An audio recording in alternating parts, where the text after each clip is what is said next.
homtuu waan si jaalatu sitti fakkaatin seenaa baay'ee garaa nama nyaatu isiniif dubbisuufan jira hanga dhumaatti dhaggeeffattanii akka irraa barattan shakkii hin qabu. Jireenyi qabsoodha mijatee akka garaa namaaf hin ta'u. Otoo nyaachuu barbaadanii agaboo buluu otoo uffachuu barbaadanii daaruutu jira. Maatii harka qalleessa irraan dhaladhee gadadoo jireenyattiin ilkaan biqilfadhee kan biqilees buqqifadheen guddadhee amma umurii dargaggummaa keessan jira. Kanaaf hojjadhee of danda'uu maatii koos gargaaruun qaba. Kana gochuuf immoo magaalatti galee hojjechuun dirqama jedheen murteessee. Akkuman jedhe hiriyaa koo faana gara magaalaa deemnee qarshiin harka jiruun mana hin kireeffanne. Barbaacha guyyoota booda hojii warshaa arganne hojjannee wanta argannuun wal gargaarree kiraa manaa kaffalaa kan irraa nu hafe immoo akkuma humna keenyatti ittiin buluu eegallee. Ji'oota lamaan booda hiriyaan koo waliin manaa baanee na dhiiftee deemte. Walitti bu'iinsa tokko hin qabnu akka obboleettitti osoo waliif jirra jennu akkasuma goote. Deemuufan jedha jetteellee natti hin himne. Sanaan booda jireenyi baay'ee natti ulfaate. Manni kiraan lama taanee kaffalaa turre ana qofa ilaallata. Jireenyi wal gargaaraa turre har'a narratti jigeeraa. Wannan godhu hin qabu. Alatti galuurra jedheen wannan argadhu mana kiraan kaffalaa. Gaafan argadhu nyaadhee gaafan dhabu immoo taa'a. Jireenyi nuffisiisan kun oolee narra bubbulee. Galata waaqaa ammoo humaa hin jedhu. Dargaggeessi umuriin waggaa 24 hanga 25 hin caalle gara jireenya koo dhufeera. Wal barree haala jireenya koo itti himee hamman danda'u akka na gargaaru waadaanaaf seenee. Akkuma jedhe godhee biiftuun dukkana jireenya koo ibsu naaf ta'ee. Turtii yeroon booda gaafii jaalalaa naaf dhiyeessee tolee jedhee itti waliif galee gaa'ela dhaabbannee mana tokkotti waliin galuun eegallee. Yeroon booda dhiigni isaa keessa kootti akka nama ta'ee hafee yookiin nan ulfaa'e jechuu kooti. Galgala inni hojiitii dhufu wantan ta'etti himee baay'ee gammadee na hammatee adda koo irra dhungatee abbaa ilmaa ta'uuf kaa jedhee baay'ee gammachuusaa naaf ibsee. Kan nama dhibu garuu akkan ulfaa'e dhiisii akkan heerumeyyuu maatiin koo hin beekanii.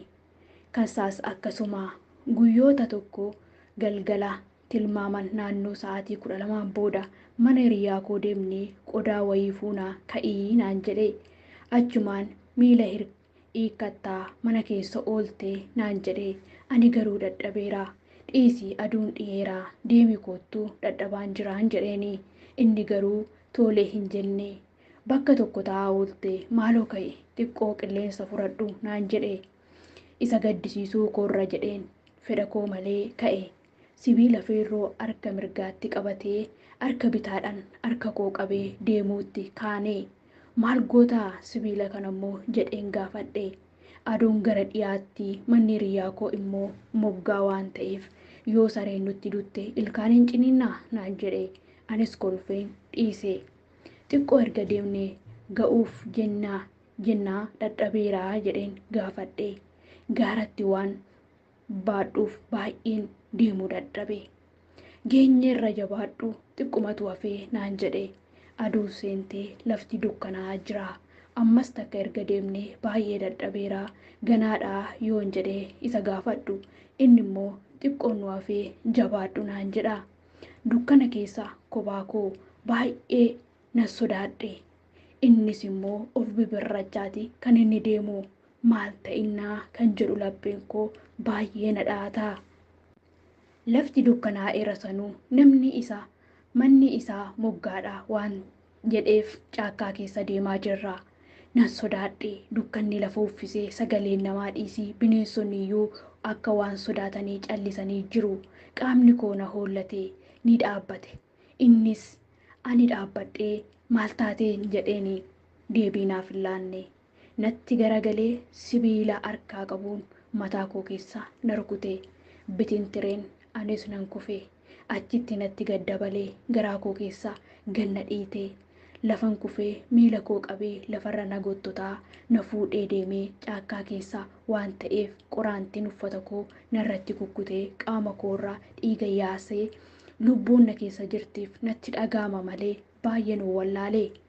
Achi buutee qarqara bu'aa dukkanaa tokko keessa na ciibsee akka lubbuun na keessa jirtu baree sibiila sanaan dabalee mataa keessa na rukutee sanaan booda waan ta'e hin beeku. Caakkaa keessaa bakkee bulee ganama namoonni na argan nama ta'uu koo badaa hin beekamu. Qaamni koo dhiigan dhiqamee uffanni narratti ciccitee jira. Awwaarri guutumaa namummaa koo dhoksee jira. Namoonni dhimma biraaf deeman dhiiga koo lafatti arganii shakkiin barbaadanii na arganii. Qaamni poolisii dhufee ambulaansii waamanii gara hospitaalaa na geessanii yaalee cimaa fi dheeraan booda erga duuteetti jedhaniin of baree morma koo keessa sibiilaan waan waraanee tureef lafeen mataa koo cabee keessaa ba'eera. Ilkaan koo fuulduraa guutummaatti irraaf jalaa narraa dhumeera. Ulfi koo narraa ba'eera. Du'a irraa oolus jira jechuun nama rakkisaa. Du'aa ol jira jireenyi koo baay'ee gaddisiisaadha.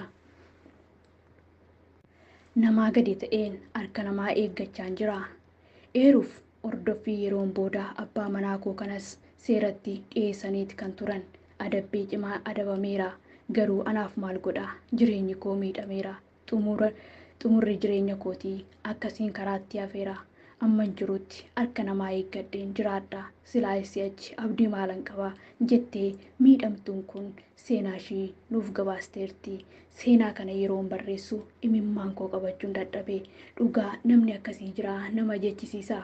Bara lubbuun namaa baay'eetti gatii dhabdee dhalli namaa bineensa walitti ta'e keessa jirra. Obboloota koo jireenya keenya keessatti ba'uu fi galuu keenyatti jaalachuu fi jaalatamuu keessatti nama eenyuu akka taate nama eenyuu akka inni ta'e sirriitti qorannee beekuun barbaachisaadha. Namni bara kanaa gubbaasaa nama keessisaa garuu bineensa. Kanaafiyyuu namni tokko sin jaaladha gaafa jedhu jaalalumaaf waan sitti siqe sitti fakkaateen waan siifan gaggaba jedheef dhugaadha sitti fakkaateen amma hiriyyaasaa maatiisaa seenaasaa bartutti namni tokko afaanumaas sin jaaladha waan jedheef dhiqxisittee jireenya kee karaa ittiin hambisin. Seenaa obboleettii keenya kanarraa waan baay'ee akka barattan abdii qabna. Obboleettiin keenya qaama miidhamtuu taatee hospitaalatti galtee amma lubbuun keessa jirtutti harka namaa eeggachaa kan ishiin jirtu baay'ee nama gaddisiisa. Seenaa kanarraa akka barattan abdii guddaa qabna. Namoonni bifa garaa garaatiin jaalala fakkaatanii ofis miidhanii namas miidhan hedduutu jira. Mucaan kun qabamee mana seeraa yoo galeeyyuu seerri adabbii cimaa waan itti kenneef jireenya isaatiif hin taane yookaaniif immoo isheef hin taane ilmoo isaatis galaafatee ishees galaafatee jireenya isaatis dukkana keessatti haguugetti kan inni jiru. Waaqayyoo nu haa oolchu. Obboloota koo guyyaa duunuu hin beeknu amma jirrutti jaalala dhugaa waliif haa qabaannu. Dhaamsa keenya gooftaan isin haa eebbisu. Chaanaalii keenya sabskiraayib gochuu hin dagatinaa. Yoo isinitti tole immoo hiriyoota keessaniif sheer godhaa. Seenaawwan akkasii yoo jaalattan yaada nuuf kennaa. Yeroodhaa gara yerootti odeeffannee isin biraan geenya. Hanga dhumaatti waan nu hordoftaniif galatooma.